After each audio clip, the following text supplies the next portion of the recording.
Ikinatuwa ng mga consumer ang panawagan ni PBBM na alisin na ang system loss charge sa kuryente. Handa rin daw ang power sector na makipagtulungan sa isinusulong na reforma. Narito ang agenda report ni John Manalo.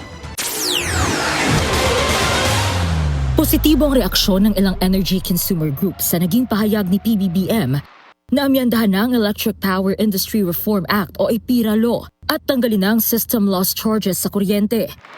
Isang isyong ito sa nakakuha ng pinakamalakas na palakpak at standing ovation sa SONA kahapon. It's a good step to address the, kumbaga, many problems of the power sector. Pero meron pong pinakamalaki dyan, which is yung generation charge. Kung sa Meralco franchise area tayo, 65% ng bill natin yun. Sobrang laki. Kung maa-address yun at i-combine mo ang system loss at iba pang measures, sobrang gaan ng pwedeng maganap.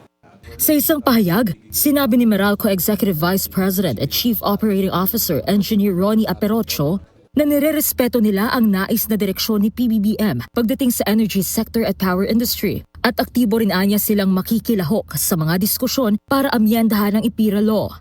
Ang pinaka-essence kasi ng batas na yun is instead of protektahan niya ang electric consumers, mas pinoprotektahan niya yung industry mismo.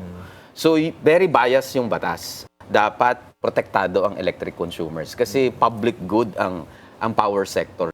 Ikinatuwa rin ng Kuryente.org ang balak na amyendahan ng EPIRA Law dahil isa raw ito sa mga naging basehan kung bakit mataas at patuloy na tumataas ang presyo ng kuryente sa bansa. Panawagan din ng grupo, magbigay sana ng tiyak na halaga sa kung magkano ang maaaring ibaba ng presyo ng kuryente sa pag-amyenda sa EPIRA. At idetalya rin sana kung ano sa mga bayarin sa kuryente ang aalisin sa balikat ng mga consumer kung maisasatupad ito. May mga suwestyon din si Arance sa kung ano ang mga maaaring baguhin sa EPIRA Law. Yung una, yung buong, kumbaga, value chain ng pagpo-produce hanggang sa pagdidistribute, hanggang sa household, no? Kasi yun yung sakop ng buong batas. Marami kasi dyan, and tatandaan natin, in 2001, when the law was passed, ang pangako niya is, ang konsepto niya is, may competition at pabababain yung electricity. That didn't happen. Right? Nakasaad sa mga batas na dapat least cost, ibig sabihin pinakamura na electricity cost ang dapat na aprobahan. Pabor din ang iilang mga consumer ng Meralco na amyendahan na ang EPIRA Law at tanggalin na ang system law sa electric billing. Rep lang po saka clip pan. Tapos ang bill namin, umabot ng 2,000, 3,000. Samantalang clip pan lang, mababa lang sana sa consumer. Sana nga matanggal na lang po para lang itipid sa amin yun. Mas mainam, boss, na talagang alisin na lang yung system law kasi hindi naman natin na gagamit, na konsumo, tapos pinabayaran natin.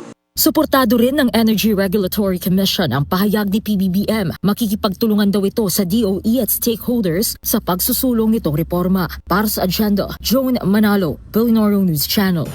Manatiling nakatutok sa Billionaire News Channel, sumubaybay sa aming social media accounts at mag-subscribe sa aming YouTube channel para sa mga eksklusibong balita at storya.